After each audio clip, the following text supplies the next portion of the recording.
পরেই সরকারটা কি করে থাকছে, এটাই মানুষের কাছে সবচেয়ে বড় প্রশ্ন। লিখিতভাবে নিম্ন আদালতের বিচারপতি তিনি জানাচ্ছেন যে পক্সো মামলার রায় যদি পছন্দ না হয় তাহলে যে ভাষায় আমাদের আক্রমণ করা হচ্ছে, প্রাণনাশের, আমাদের পরিবারকে ওপরে আক্রমণ করে কথা বলা হচ্ছে তৃণমূলের পক্ষ থেকে, এই অবস্থায় বিচার করা যায় না।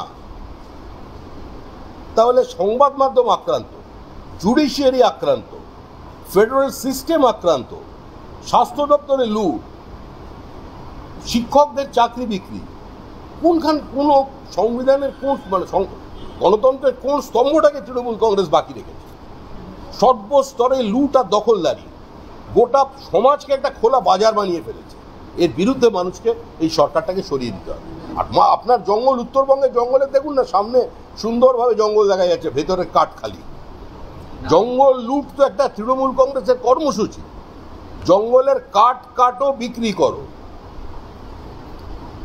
আর বন দপ্তরের জমিতে বেসরকারি হোটেল তৈরি করো। এটা তো তৃণমূলের একদম দলীয় কর্মসূচি। সেই কর্মসূচি রূপায়িত হচ্ছে বিভিন্ন জায়গায়।